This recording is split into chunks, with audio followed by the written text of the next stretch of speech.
Bueno, y vamos a empezar por compartir. Voy a compartir la pantalla.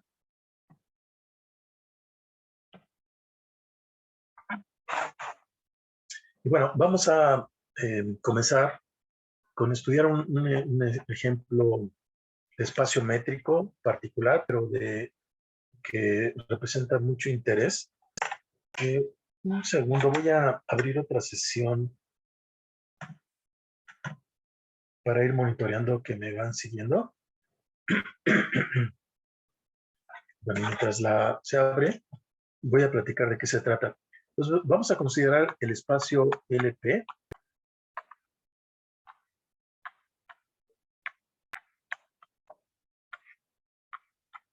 Esta L es una L minúscula, la escribo así para que se distinga de un 1.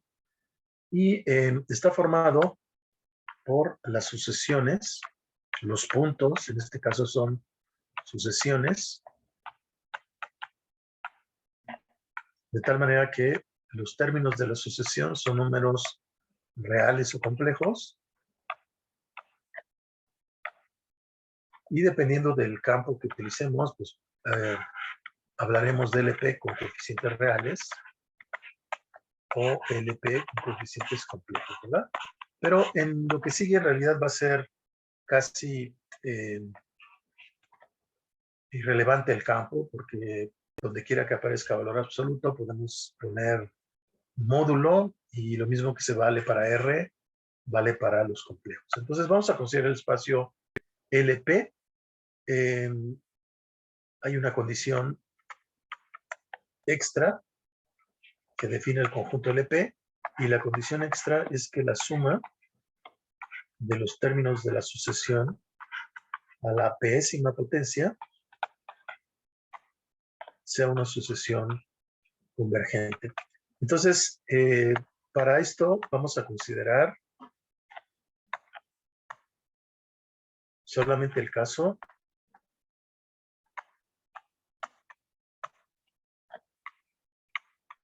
en el que P es un número mayor o igual que 1. La razón de no considerar el caso P menor que 1 es que la métrica que resulta al definir la distancia entre dos puntos como la suma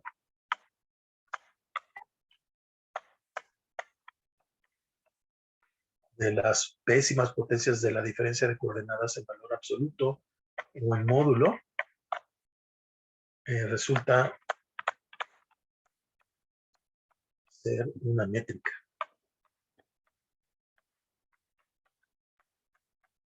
Esto solamente para el caso en el que P sea mayor o igual que 1.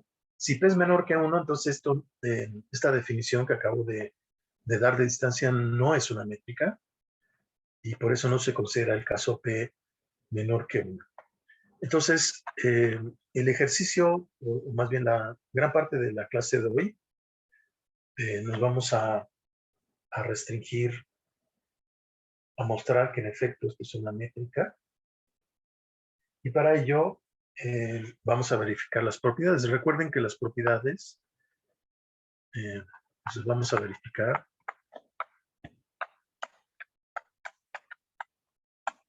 las propiedades de métrica.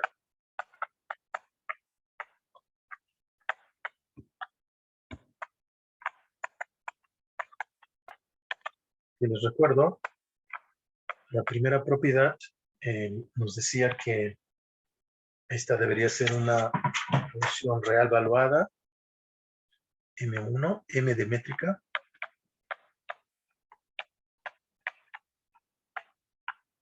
finita y no negativa.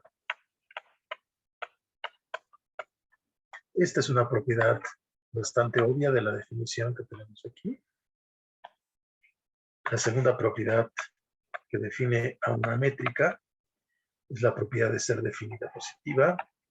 La distancia de x es 0, si solo si x es igual a y. Y lo cual podemos, por cierto, aquí olvidé mencionar que los elementos, los puntos, entre comillas, los términos de la sucesión que definen a X y a Y, lo estoy denotando por las correspondientes letras griegas. Y, los términos de la sucesión los llamo eta J, y X, los términos de la sucesión los llamo Xj. Entonces esto define la distancia entre dos puntos de este espacio métrico, como lo vamos a ver. Entonces, la propiedad de M2 es bastante evidente porque si X y Y son iguales, entonces los términos de la sucesión son iguales y por lo tanto la distancia es 0. Y si la distancia es 0, como esta es una suma de términos no negativos, es porque cada término es 0, y si es 0 es porque cada componente, cada término de la sucesión Xj y eta J es igual. Entonces esta es una propiedad también bastante obvia. La propiedad M3 es la propiedad de simetría.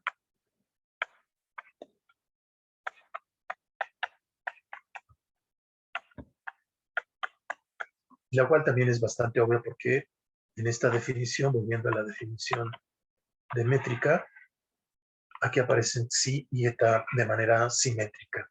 Eso no puede revertir el orden de psi y eta y el resultado es el mismo, por lo tanto tenemos la propiedad M3. Entonces el resto de la gran parte de lo que sigue nos vamos a centrar en verificar la propiedad que llamamos la desigualdad del triángulo. Típicamente, cuando uno define una métrica, esta es la propiedad más delicada que uno tiene que tomar su tiempo para verificar. Entonces, el ejercicio en los próximos minutos va a ser verificar la propiedad M4, que es la desigualdad del triángulo. Entonces, recordando entonces, resumiendo para evitar subir tanto, LP va a ser el conjunto de sucesiones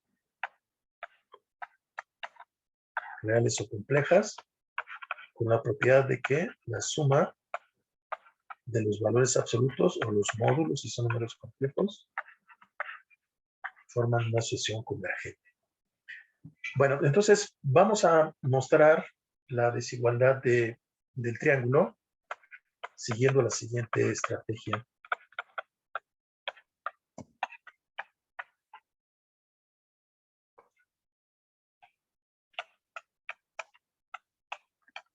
Para mostrar la propiedad M4. Y la propiedad de M4 vamos a demostrar primero una desigualdad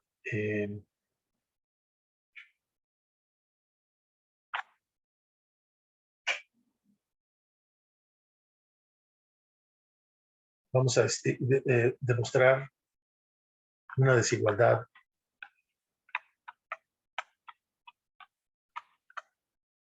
auxiliar entre dos números alfa y beta no negativos, donde los números P y Q satisfacen esta relación. Entonces, aquí el objeto es P en nuestra definición y vamos a definir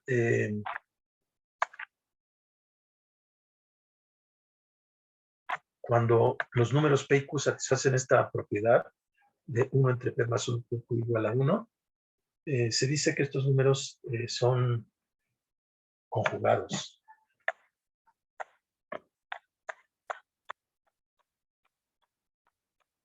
Pues vamos a demostrar esta desigualdad para números alfa y beta no negativos. Vamos a primero a probar esta desigualdad. Después vamos a probar lo que se llama la desigualdad de Hölder.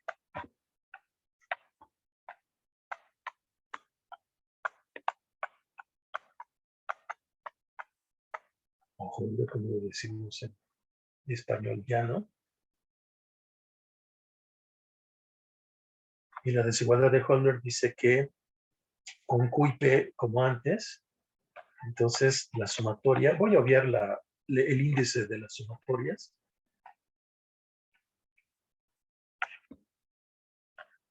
Esto es menor o igual que la sumatoria a la P a la 1 entre P a la Q a la 1 entre Q, que ya casi se parece a la desigualdad del triángulo.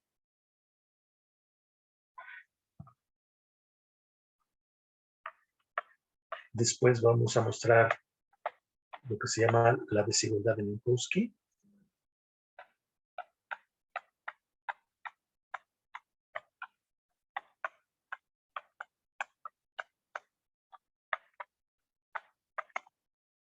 La cual se sigue de la desigualdad de Holder, pero se escribe generalmente de esta manera.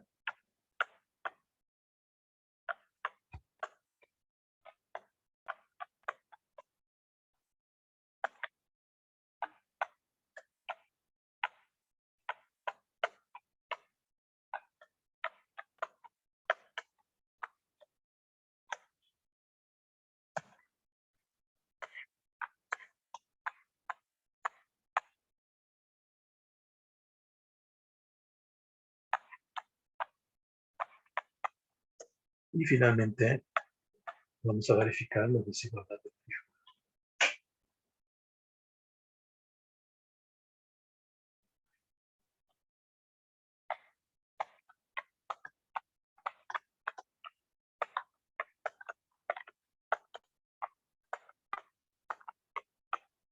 Entonces, esencialmente esta es la estrategia para demostrar la desigualdad del triángulo y pasa por demostrar estas desigualdades muy importantes, no solamente para este ejemplo, sino para muchos otros ejemplos que vienen más adelante de espacios métricos. Entonces vamos a concentrarnos en esta estrategia. Ustedes pueden seguir el argumento en el libro de referencia, que es el que estamos usando, el CRASIC. Vamos entonces a seguir esta estrategia. Entonces vamos a considerar dos elementos, dos números no negativos, alfa y beta, no negativos, y vamos a considerar con P y Q mayores o iguales que 1, conjugados. ¿Sí? 1 entre P más 1 entre Q igual a 1. En realidad basta suponer que P es mayor o igual que 1 y Q lo define como, se define por esta relación, y P y Q se llaman conjugados, ¿no? Bueno, pues entonces, de la definición de conjugados se siguen las siguientes identidades bastante sencillas. Por ejemplo,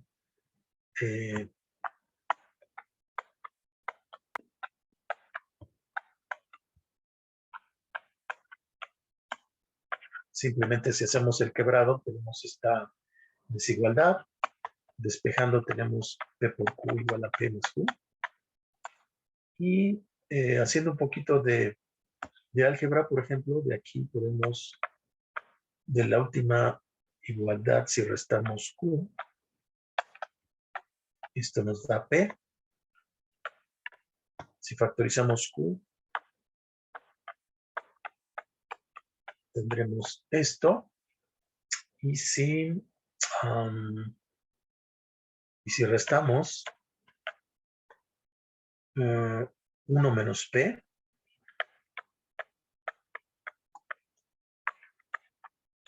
si restamos P menos 1, esto es 1, lo que es lo mismo, Q menos 1 por P menos 1 es igual a 1. Es decir, Q menos 1 y P menos 1 están relacionados por esta identidad de ser recíprocos uno del otro. Recíprocos en el sentido de recíproco multiplicativo.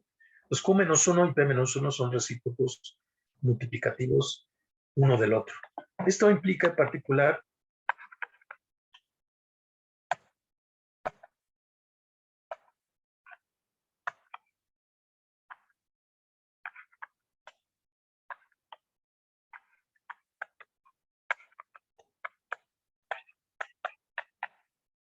Esto implica que, por ejemplo, si tenemos la relación U igual a T a la P menos 1, entonces T, si despejamos T será U a la 1 entre P menos 1, pero 1 entre P menos 1 es Q menos 1, así que podemos poner Q menos 1.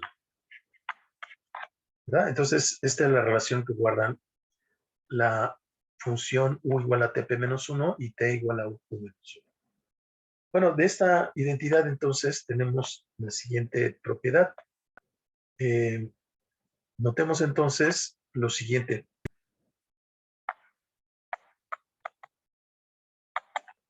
Vamos a suponer, por ejemplo, que en el plano coordenado alfa beta, estamos considerando alfa y beta no negativos. Tomamos dos cualesquiera valores de alfa y beta, por ejemplo este y este, no negativos, y graficamos la función U igual a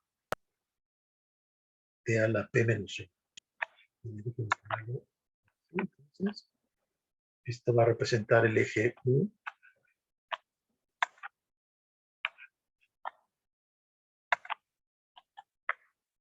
Este va a representar el eje T.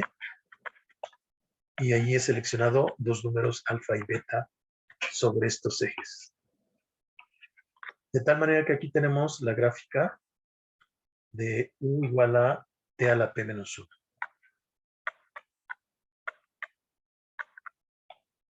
Observen entonces, por supuesto, la manera como tomé los números alfa y beta. En este ejemplo me dice que alfa es mayor que beta, pero de igual manera ustedes pueden hacer un diagrama análogo donde beta es mayor que alfa y obtendrán un resultado parecido al que voy a mostrar aquí. Déjenme tratar de hacerlo con un poco. Entonces, aquí está alfa. Esto es alfa. Y entonces observen que el área de este triángulo que estoy, de este rectángulo que estoy pintando aquí, todo este,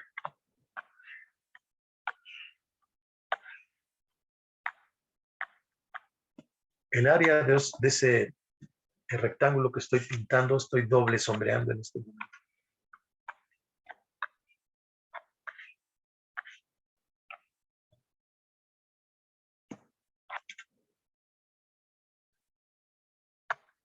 Este rectángulo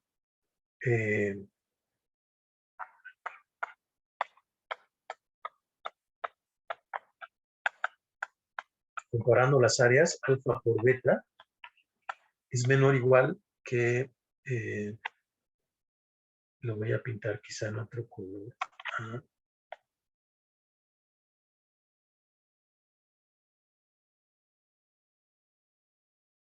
Es menor o igual que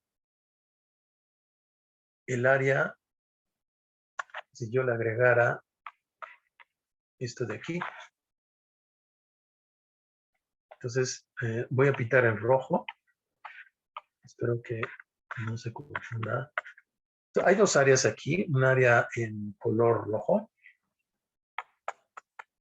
y hay otra área en color azul doble cuadriculado. Entonces, comparando áreas, el área en azul, esto es el área en azul.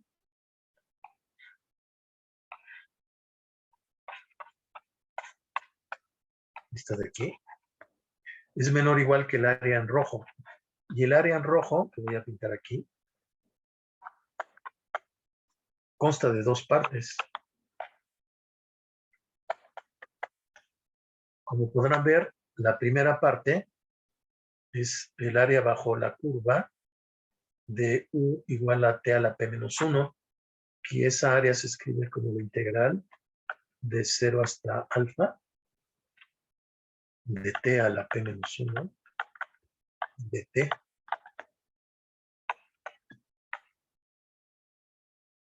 Esta área esta integral que acabo de pintar es justamente esta parte de aquí que estoy pintando en amarillo.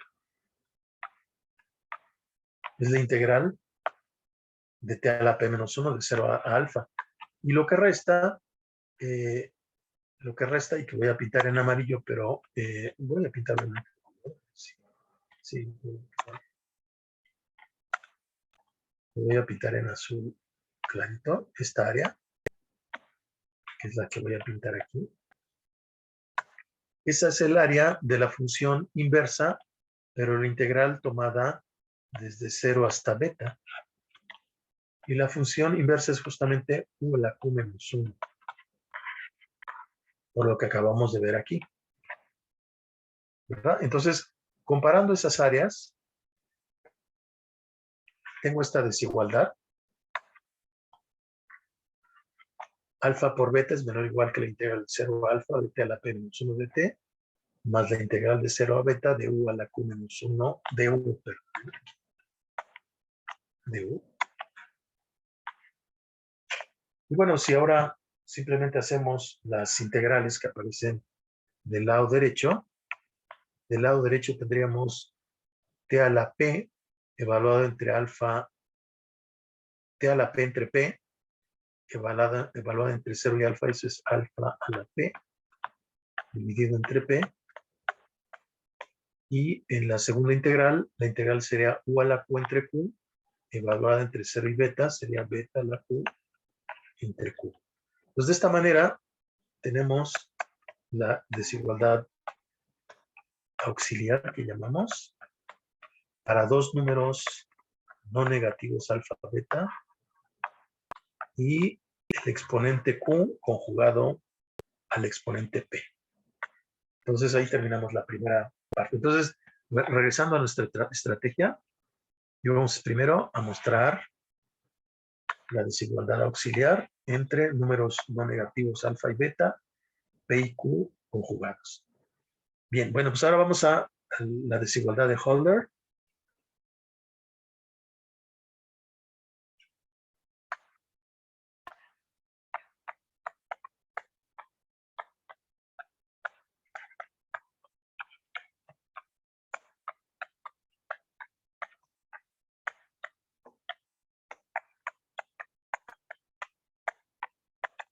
A ver, déjenme ver si puedo. Creo que sí. Voy a intentar hacerlo con cuidado.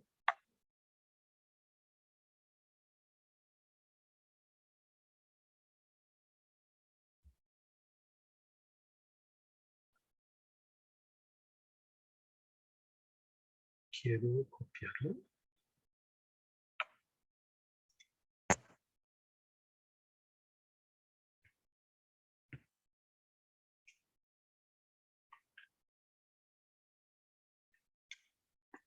Quiero.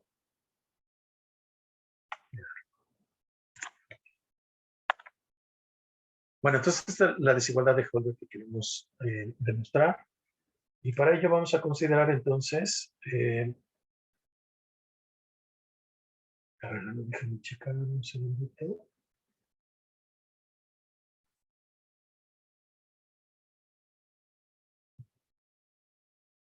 Bueno, entonces vamos a utilizar la desigualdad que acabamos de demostrar.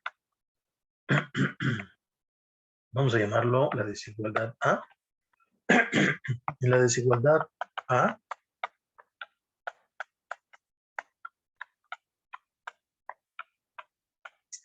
bueno, déjenme hacer un pequeño paréntesis, nada más para preguntar si me siguen escuchando.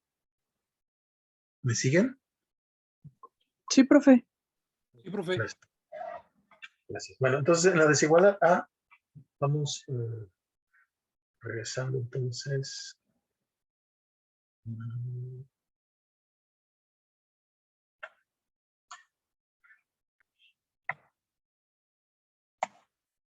Regresando al argumento de la desigualdad A, vamos a tomar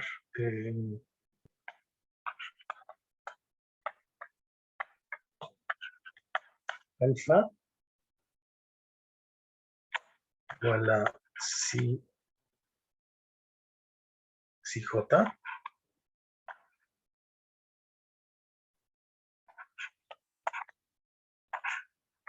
beta igual a eta j tilde, donde la sucesión definida por psi j tilde a la p suma 1 y la sucesión definida por eta j a la p suma 1. Dicho de otra manera, tomo dos sucesiones, psi j tilde, eta j tilde, con esta propiedad, y en la desigualdad A tomo alfa igual a psi j tilde, bj igual a eta j tilde. Entonces, si aplicamos la desigualdad A, entonces tendríamos psi j por eta j sería menor o igual tilde, pues estoy tomando psi tilde, menor o igual que psi j a la p entre p más eta j a la q entre q. Y por lo tanto, si sumo de ambos lados,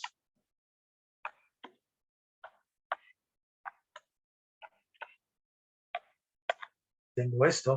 ¿Por qué puedo sumar del lado izquierdo? Esta es una sumatoria. Porque la sucesión psi j a la p es una sucesión que suma 1. Y la sucesión eta j a la q es una sucesión que suma 1. Por lo tanto, la primera sumatoria es 1 entre p. La segunda es 1 entre q. Y como q y p son conjugados, suman 1. Entonces tenemos esta desigualdad.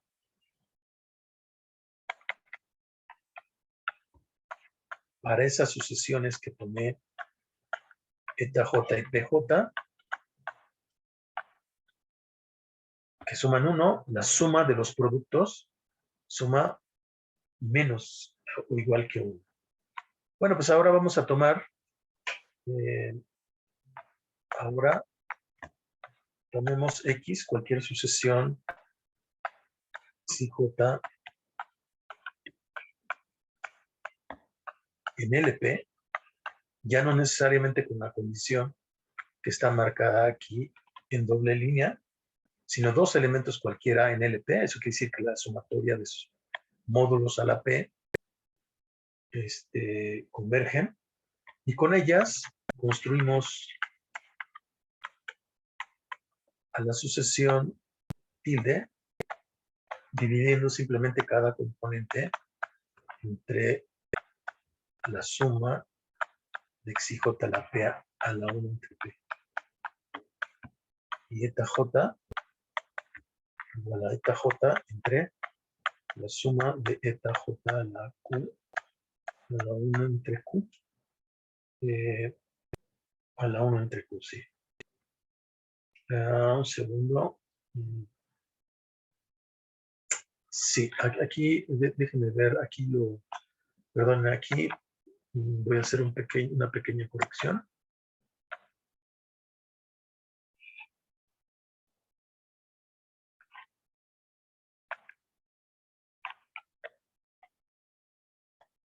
Voy a pegar aquí.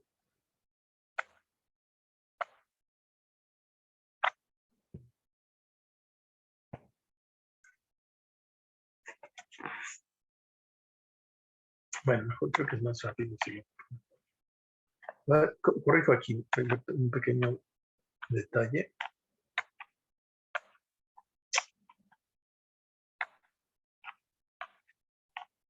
Entonces tomo un elemento X en LP.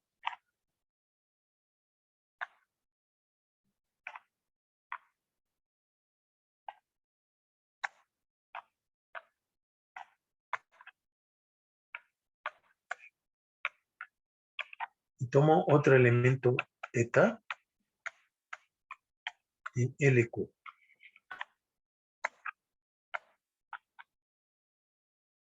Eso quiere decir que para la primera sucesión, esta sumatoria que aparece aquí es finita, y para la otra sucesión Y, esta serie es convergente. Por eso podemos dividir y construir las sucesiones psi j tilde y eta j tilde. Por construcción,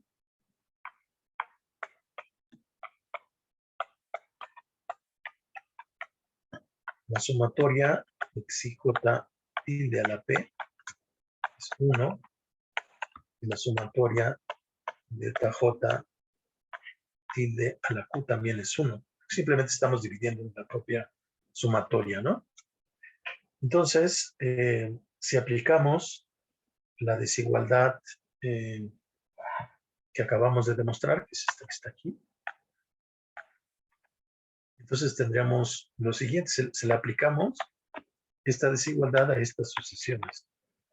Entonces observen que tendríamos lo siguiente, tendríamos entonces la sumatoria de xi j, eta j, como están multiplicando, uno puede factorizar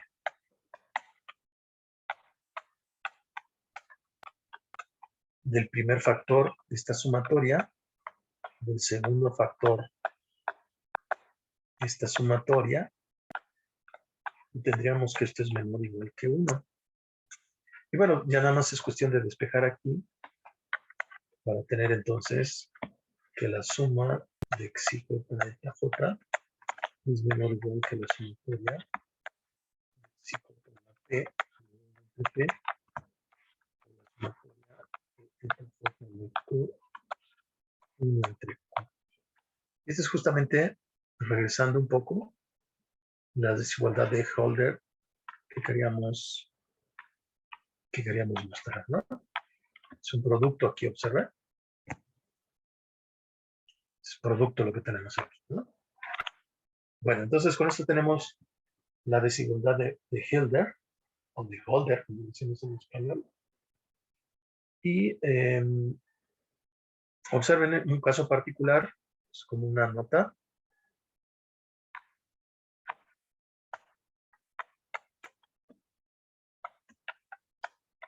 Si uno toma P igual a 2, entonces Q vale 2 también, porque es su propio conjugado.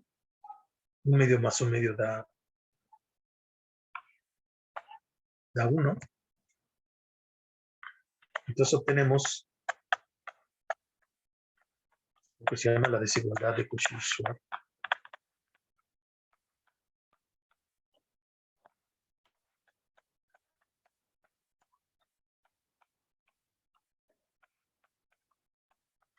Y que dice que la sumatoria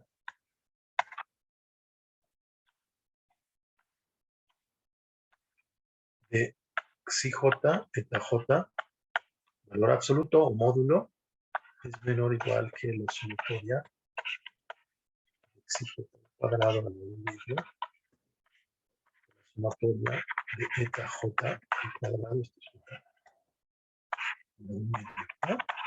Estas sumatorias son series, involucran series. Entonces esto les recordará, por ejemplo,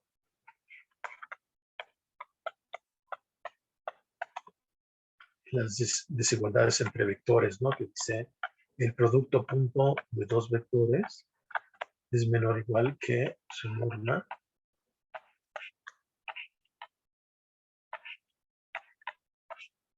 es el análogo de esta desigualdad que conocemos del cálculo vectorial, pero extendido a series, en este caso, sucesiones en L2, ¿verdad? Esto, aquí estaríamos hablando de L2, ¿verdad? O sea, P igual a 2. Bueno, continuando con esto, vamos ahora a mostrar la desigualdad de Minkowski.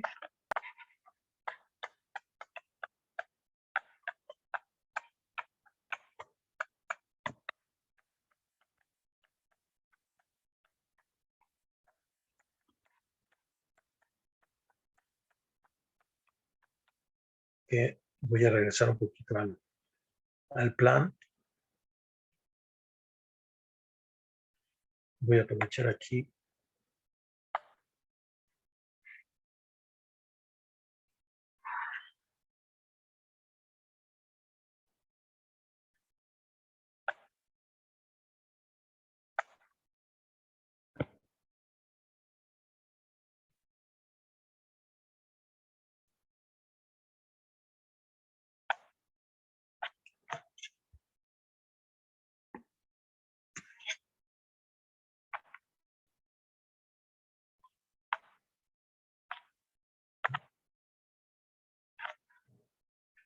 la desigualdad de Minkowski.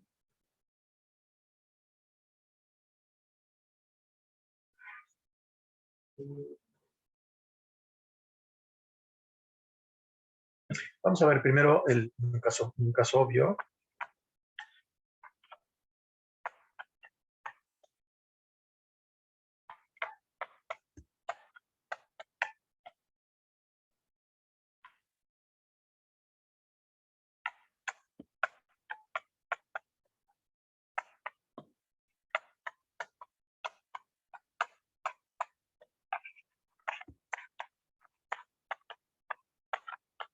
El caso P igual a 1 se sigue de la desigualdad del triángulo porque diría simplemente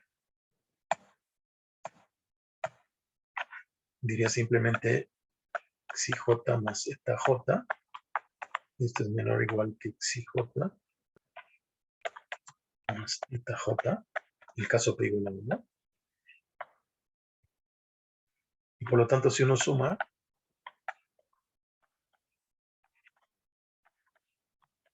es el caso P igual a 1. Entonces, el caso P igual a 1 es trivial, por lo tanto vamos a considerar el caso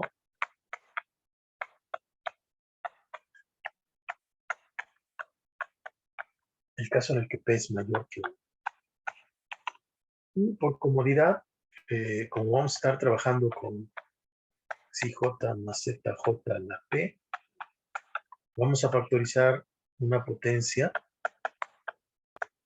Por lo tanto, esto lo escribiremos como xi eta más zj. Y el resto lo vamos a escribir como omega j a la P menos 1. Entonces vamos a escribir esta diferencia de esta manera, donde omega j es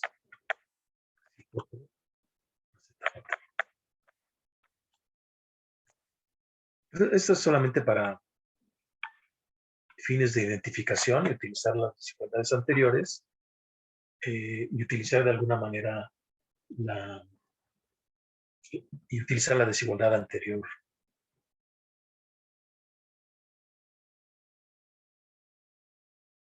Bueno, pues entonces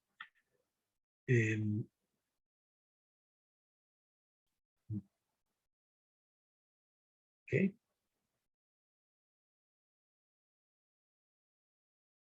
Bueno, observen entonces que si aquí utilizamos la desigualdad del triángulo en esta última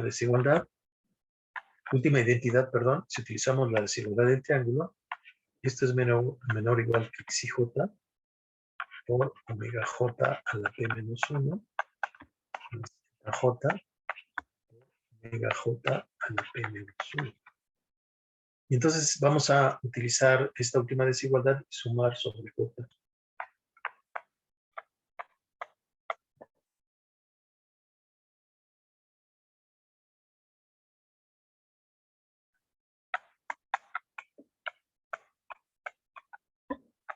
Hasta n, después vamos a querer hacer n tender infinito. Tendremos del lado izquierdo la sumatoria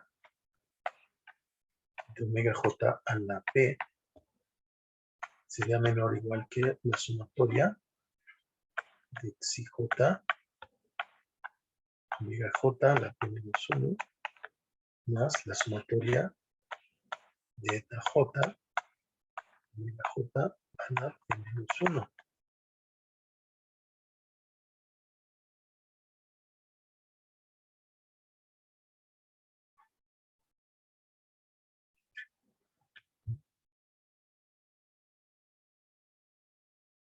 Bueno, en la primera desigualdad, la primera suma, vamos a usar la desigualdad de Hölder que acabamos de demostrar. Recuerden, la desigualdad de Hölder involucra un producto.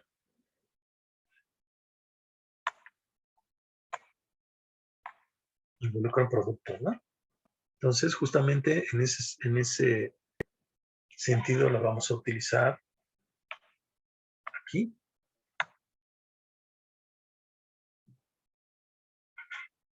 Es decir, en la primera sumatoria vamos a escribir la suma xij por omega j a la p menos 1.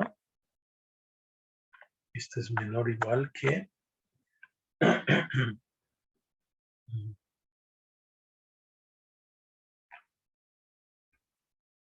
la sumatoria xij a la p a la 1 entre p por la sumatoria de omega j a la p menos 1 y todo esto a la q elevado a la 1 entre p. ¿Verdad? Entonces voy a recordar rápidamente. Está la desigualdad de Helder, ¿no? La que está marcada aquí con la flecha. Ah, perdón, es la... tendría que ir hasta acá. Aquí, ¿no? Esta es la desigualdad de Helder. Para cualesquiera dos números P y Q conjugados. Entonces, uno de los factores es si J, el factor eta J es omega J a la P menos 1. Justo así lo estamos utilizando. Bueno, pues ahora hagamos una pequeña simplificación en los términos.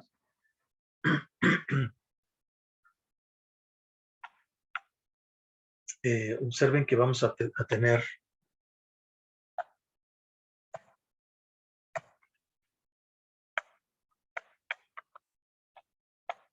cuando multipliquemos P menos 1 por Q, P menos 1 por Q nos va a dar P por esas identidades que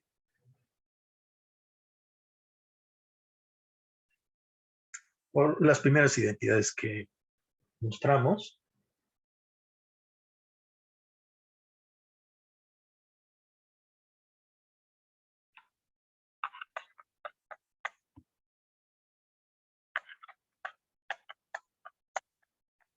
Esta fue la identidad que mostramos y simplemente restando Q de ambos lados obtenemos esta identidad, que es justamente lo que va a aparecer cuando multipliquemos P menos 1 por Q. Entonces, esta última desigualdad queda escrita así, entonces como xij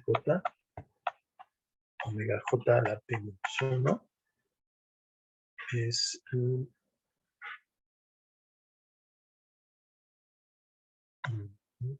vamos a ver.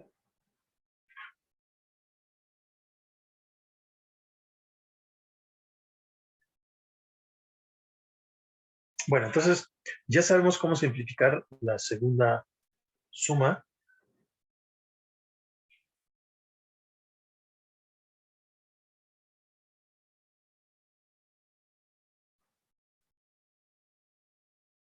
A ver, entonces, a ver, déjame ser más ordenado un poquito.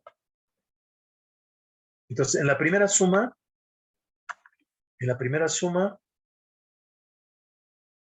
separamos utilizando la desigualdad de Helder. Y en la segunda suma,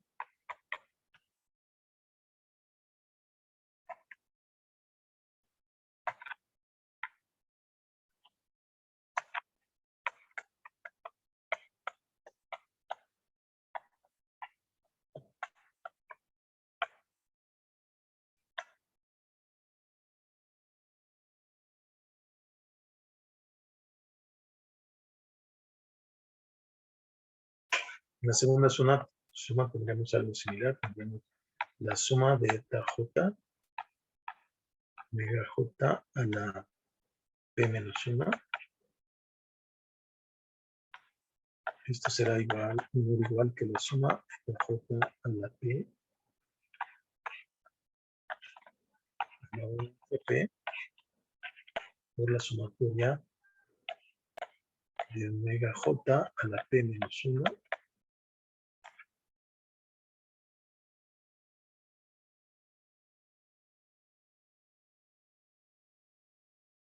Todo esto a la Q y a la 1 de P. Y nuevamente me va a aparecer P menos 1. Y vamos a utilizar esta relación que acabamos de hacer. Entonces, juntando ambas estas desigualdades en las sumatorias primera y segunda. Entonces tenemos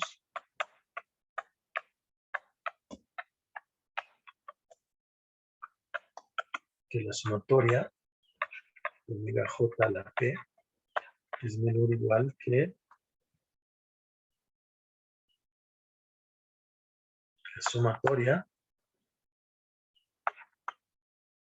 si j a la p a la 1 entre p más la sumatoria de eta j a la p a la 1 entre p, y vamos a tener el mismo factor común, que es justamente este de aquí o este de aquí. Se va a ser el mismo factor común. Y ese factor común es justamente la sumatoria de omega j, p menos 1 por q, es p a la 1 entre p.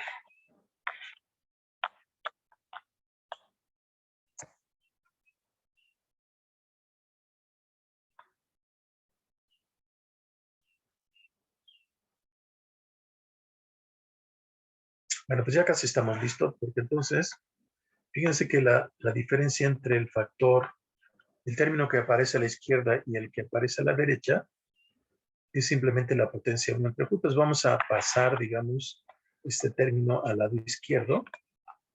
Y tendríamos, la potencia sería 1 menos 1 entre q. Sería menor o igual que la sumatoria si j a la p a la 1 entre p suma eta j p a la 1 entre p, pero simplemente por ser p y q conjugados, este es omega j a la p a la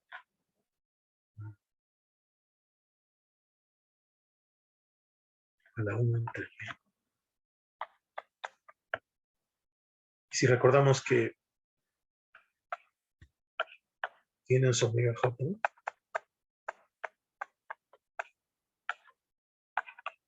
del lado izquierdo, pues llegamos finalmente a la desigualdad de Minkowski, que es lo que podíamos mostrar.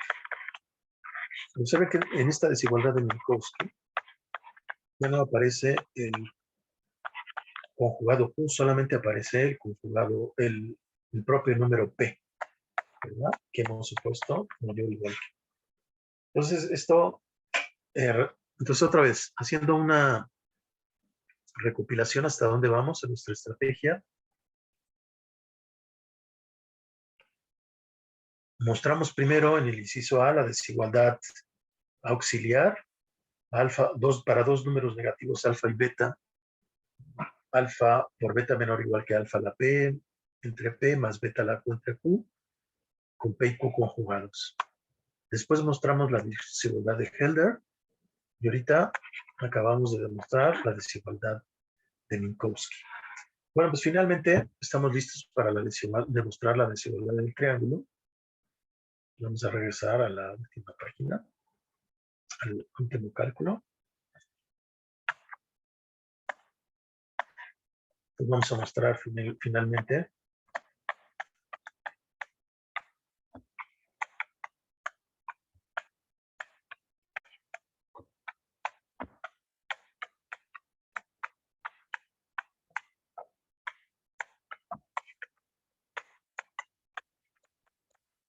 la desigualdad del triángulo. Entonces, para eso tomamos dos sucesiones X y Y, como antes, y una tercera sucesión en LP.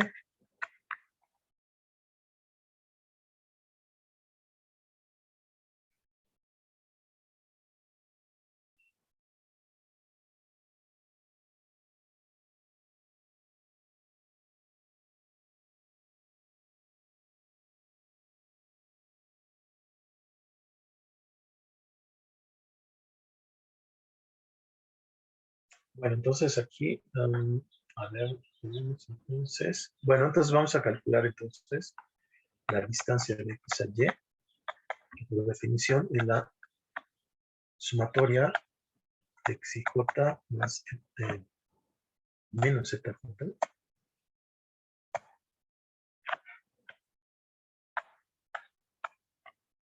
a la P a la 1 entre P. Y vamos a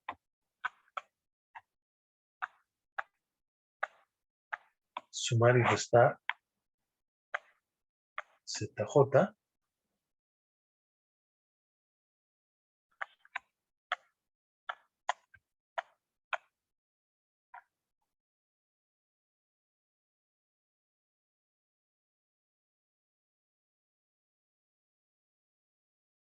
Entonces, fíjense, primero, antes de ver aquí con un poquito de detalle, aquí voy a utilizar la desigualdad del triángulo antes de tomar la potencia P.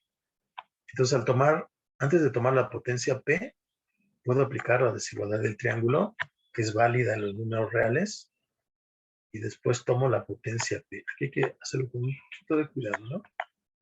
A la P y después a la 1 entre P. Pues aquí simplemente estoy utilizando la desigualdad del triángulo que se vale en los números reales o los complejos.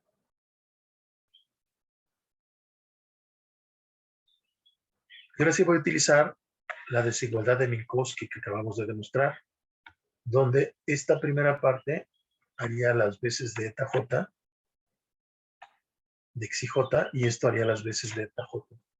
Entonces, utilizando la desigualdad de Minkowski, ahora sí podemos decir que esto es menor o igual que la sumatoria de x y j menos zj a la p a la 1 entre p más la sumatoria de zj menos zj a la p a la 1 entre p, y esto define la distancia de x a z y la distancia de x a y. Y es justamente la desigualdad del triángulo que queríamos demostrar. Entonces, como ven, este es un ejercicio muy elaborado, pero vale la pena revisar la estrategia una y otra vez, más de una vez, para aprender las técnicas para demostrar esta desigualdad. Entonces, todo este ejemplo es muy importante, y quizá más importante es el ejemplo del espacio LP con P igual a 2, porque este fue uno de los primeros ejemplos de lo que ahora conocemos como los espacios de Hilbert. Bueno, entonces, déjenme checar cómo estamos en tiempo. Bueno, nos llevó casi las 3/4 partes de la sesión mostrar que LP es un espacio métrico, pero ahora podemos tener entonces un ejemplo importante. Voy a cerrar esta demostración solamente con un comentario.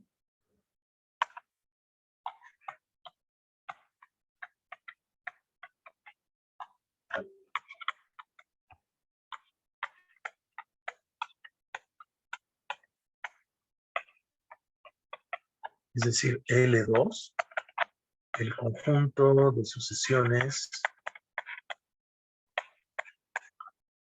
cuya suma al cuadrado es finita, es, déjenme llamarlo así, el ejemplo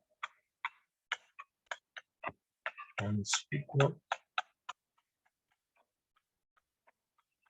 de un espacio de Hilbert.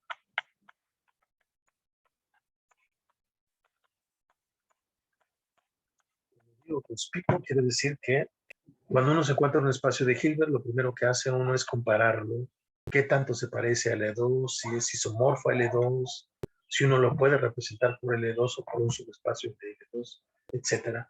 A eso me refiero. Bueno, pues entonces tenemos un ejemplo de ¿por qué se llama un espacio de Hilbert? Se llama espacio de Hilbert debido a que la distancia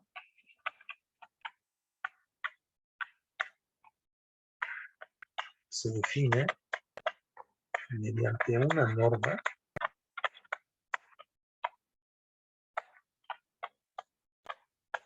es decir, uno puede definir la norma de un vector X como la sumatoria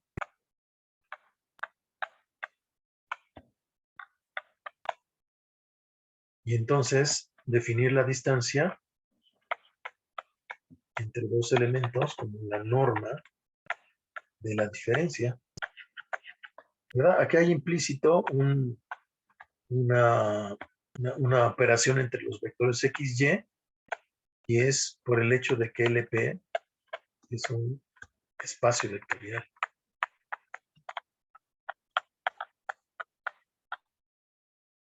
Para P mayor o igual que 1.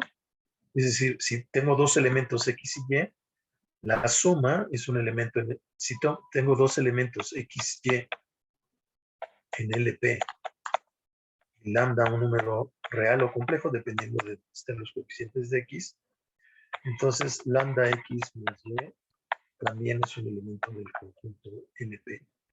Es lo que se llama un subespacio o un espacio vectorial en sí mismo. Entonces uno aprovecha la estructura de espacio vectorial y la norma para definir una métrica. Pero quizás lo que es más importante, y de ahí viene el nombre de espacio de Hilbert, y es que a su vez la norma viene dada por un producto interior.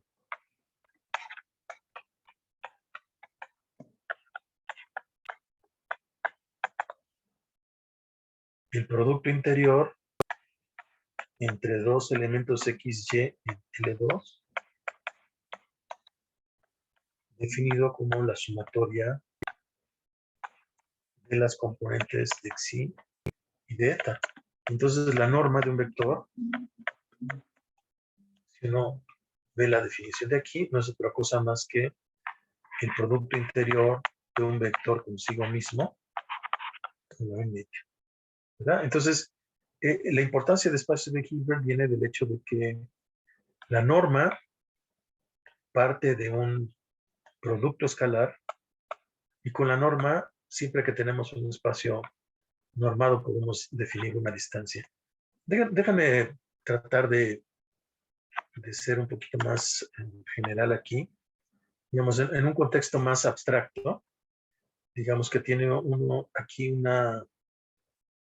para decirlo de manera un poquito más precisa, uno tiene la clase o la familia de espacios métricos.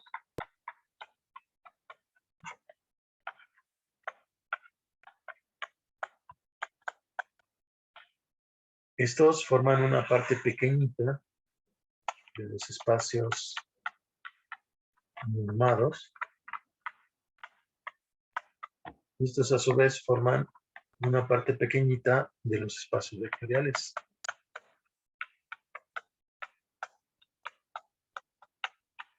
O sea, un espacio vectorial, si uno lo dota de una norma, pues tiene un espacio normado. Y dentro de los espacios normados están los espacios de Hilbert.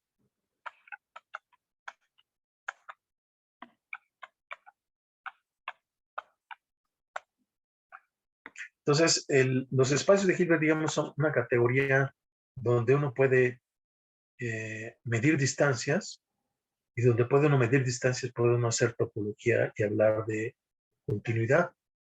Entonces, aquí están los espacios topológicos. Entonces, digamos que la mayor parte de las aplicaciones en lo que refiere a este curso, vamos a darle prioridad a esta categoría de espacios de Hilbert y un poquito vamos a echar un ojo en los espacios normados. De hecho, un poquito más general que los espacios normados son los espacios vectoriales que se llaman localmente convexos. Son los más parecidos a los espacios normados. Entonces, es un gran mundo, el mundo del análisis, pero me gustaría situarlos. ¿Dónde está la topología? ¿Dónde está el análisis? ¿Dónde están los espacios de Hilbert? ¿Y dónde está el álgebra lineal en general, ¿no? Entonces, bueno, con este comentario cierro esta sección para regresar entonces a un contexto también, un contexto más general. Voy a regresar entonces momentáneamente a la categoría de espacios métricos. Quiero agregar una nueva página.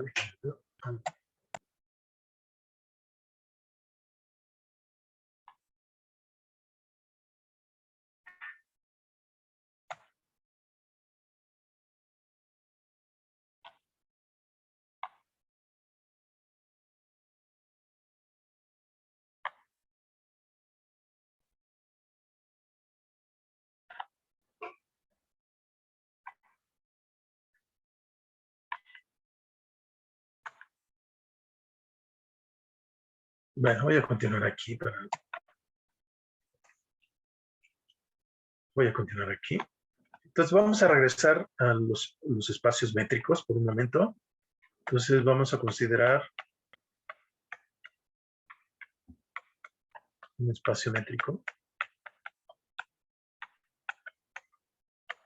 Entonces estamos a un nivel muy abstracto de un conjunto X con una distancia que satisface las propiedades M1 a M2. Bueno, ¿por qué a uno le interesan los espacios métricos? Porque es el conjunto más pequeño, la categoría más simple en la que puede uno hacer análisis. Entonces vamos a definir ciertos conjuntos que van a ser importantes, por ejemplo, para X0 en X y una R positiva, de X0R va a estar formada por todos los elementos del espacio métrico que distan de X y en menos que R. Esto lo llamamos la bola abierta. Centro X0 y radio R.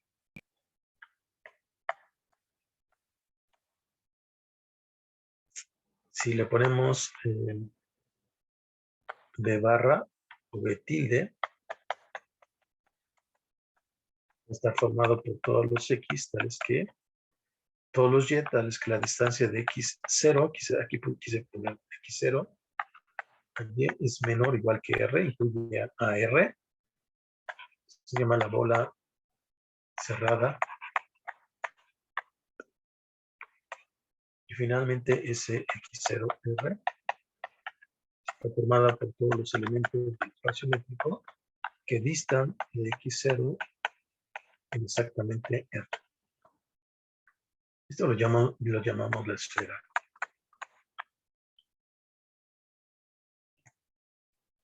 Estos conjuntos van a ser muy importantes porque nos van a permitir definir la noción de vecindad.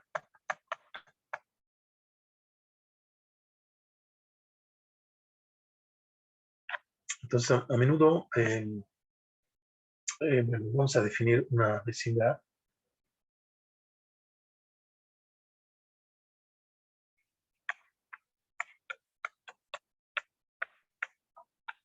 de un punto X0 en el espacio métrico.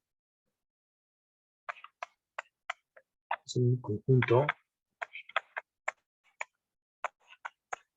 que contiene a n, que está contenido en X, tal que existe un número positivo, tal que X0 está en la bola, son con X0 y radio epsilon, y está contenido.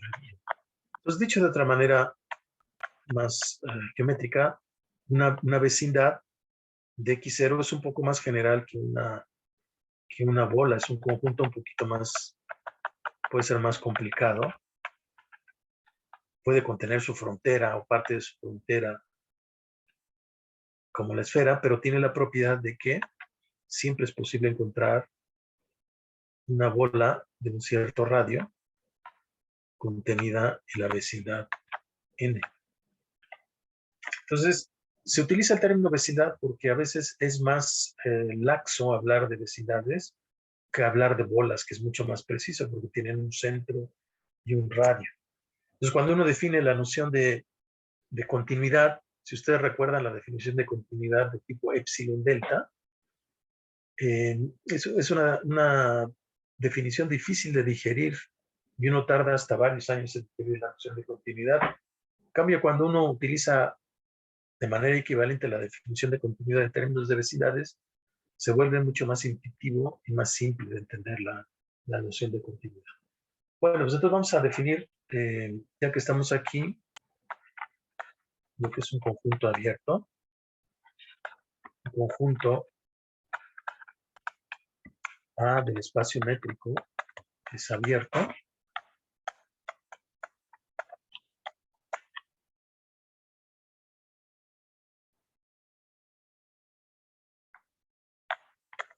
Si para toda x0 en A existe una bola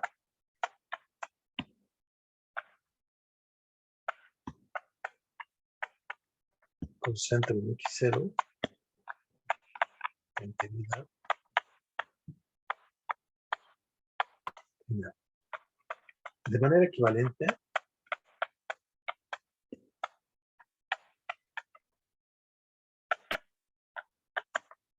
si para todo, si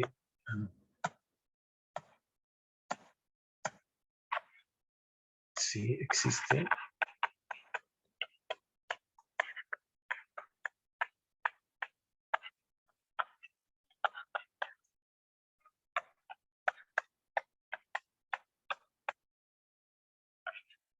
entonces, fíjense que aquí estoy cambiando vecindad por bola.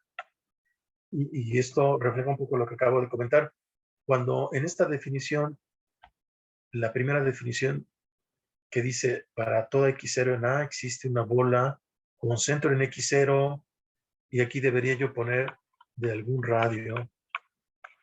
Entonces, eso me refiero que es un poco más preciso hablar de una bola. Entonces, un conjunto es abierto si para cada punto x0 en A existe una R positiva de tal manera que la bola con centro en x0 y radio R está contenida en A.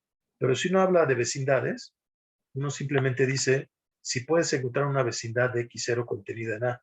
Entonces, aquí no especifica uno el radio, no es necesario especificar el radio. Y cuando digo equivalentemente, uno puede demostrar que es equivalente. Uno puede hablar de vecindades o de bolas. Dicho de otra manera, un conjunto es abierto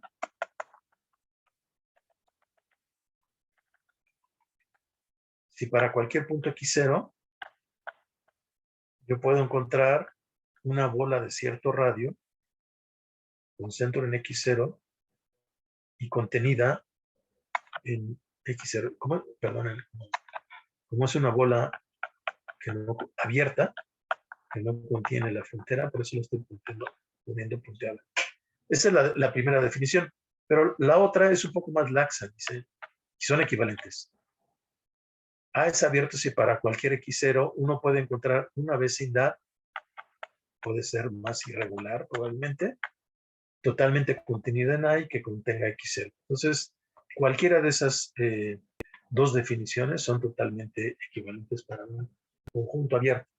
Y resulta que la familia de conjuntos abiertos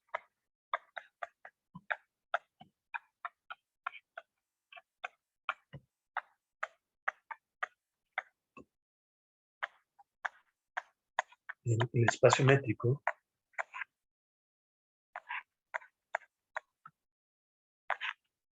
tiene las siguientes propiedades.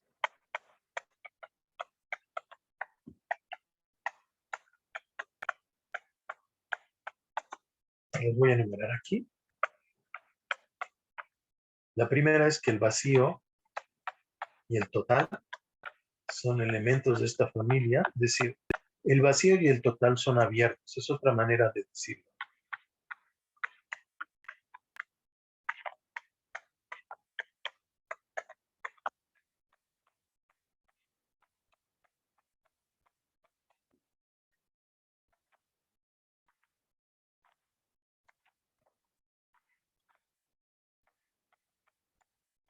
Otra propiedad es que si tengo cualquier colección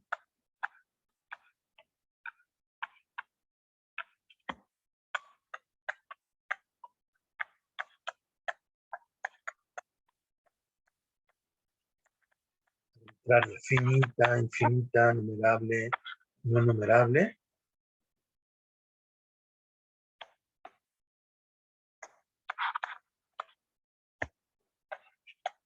de tal manera que cada elemento es un abierto, entonces la unión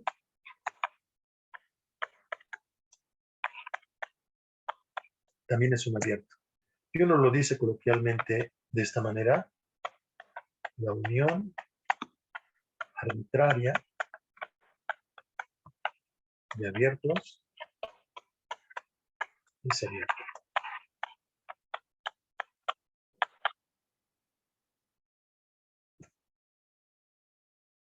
Y finalmente la tercera propiedad de los conjuntos abiertos dice lo siguiente: si tengo una colección finita,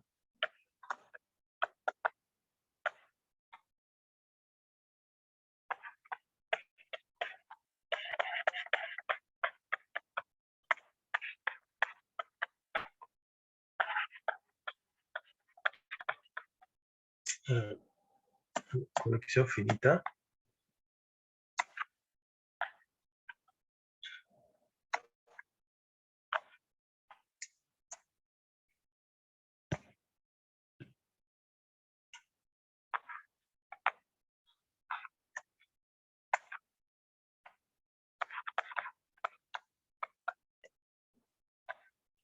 tal que cada uno es un abierto, entonces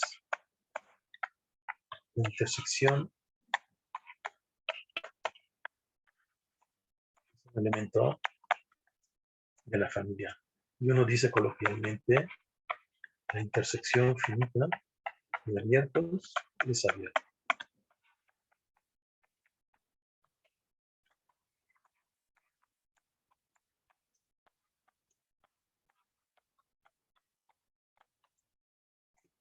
Entonces, recapitulando, si tenemos un espacio métrico, podemos definir lo que es una vecindad, y si definimos una vecindad, podemos definir lo que es un conjunto abierto.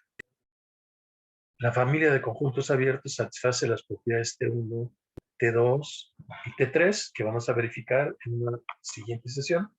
Pero lo que quiero comentar en este momento, quizá darle más relevancia, es lo siguiente: si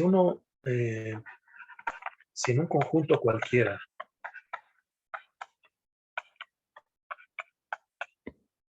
tenemos definido una familia de conjuntos,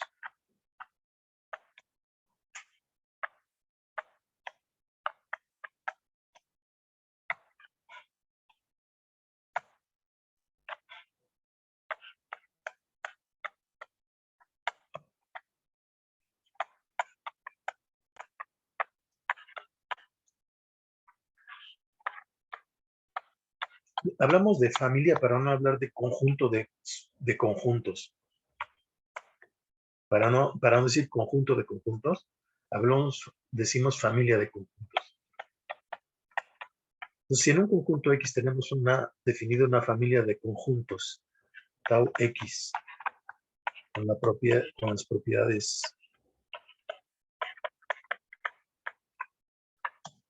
T1 a T3 que acabamos de mencionar, vamos a decir que tau X es una topología.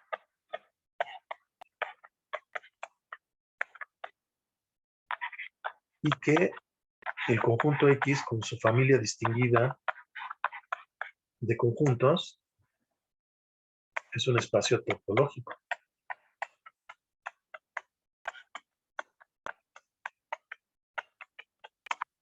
Los conjuntos, a los elementos de esta familia, se les llama conjuntos abiertos.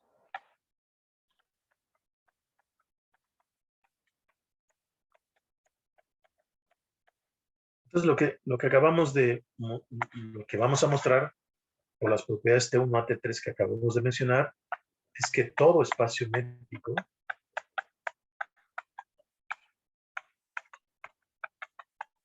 es un espacio topológico.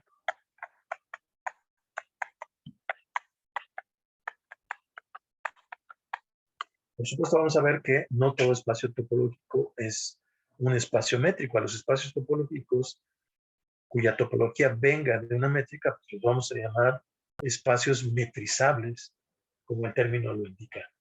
Entonces, este es un primer acercamiento a la topología y solamente para terminar, voy a comentar con un comentario muy breve. En la categoría, es el lenguaje moderno el que se habla, en la categoría de espacios topológicos,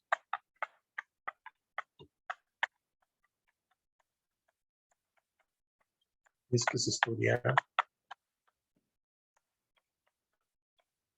la continuidad. ¿Sí? Es la estructura mínima en la que uno puede hablar de continuidad. Entonces, por ejemplo, si tenemos un espacio X con su topología, otro espacio Y con su topología, y tenemos una función que va del espacio X a Y, uno puede definir la continuidad. Decimos que F es continua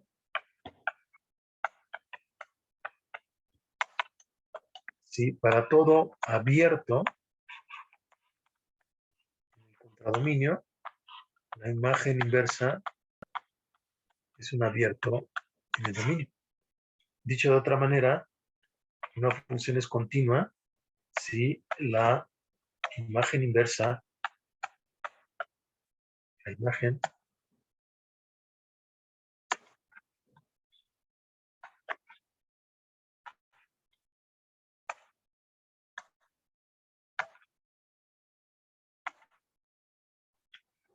segundo,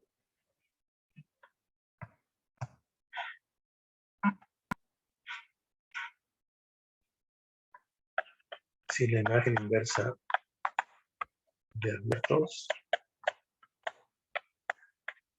es abierta. ¿Me siguen escuchando? Sí, profe. Ok, muy bien. Bueno, pues entonces, pues los topólogos, los analistas trabajan justamente en esta categoría. Y solamente quiero regresar a este pequeño diagrama con el que empecé esta discusión, para comentarles solamente que en la categoría de espacios topológicos, quiero poner otro color.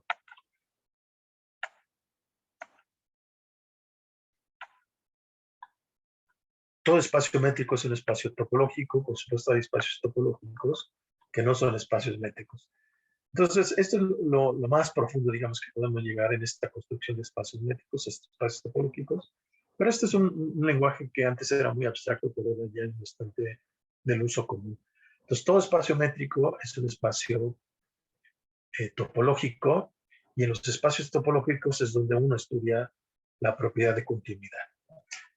Bueno, entonces, en la siguiente sesión, la sesión del miércoles, voy a terminar voy a retomar la definición de continuidad, pero en el lenguaje de espacios métricos, no en el lenguaje de espacios topológicos, porque vamos a estar trabajando con espacios métricos. Y después de esto voy a abrir, eso me tomará como la mitad de la clase, y el resto de la clase lo voy a tomar para hacer el miércoles una serie de ejercicios resueltos. Entonces, pues dejo de presentar y vuelvo a la clase. Me parece que ahora no tuvimos interrupciones en la sesión Zoom, ¿verdad? Voy a dejar de grabar y tan pronto tenga disponible la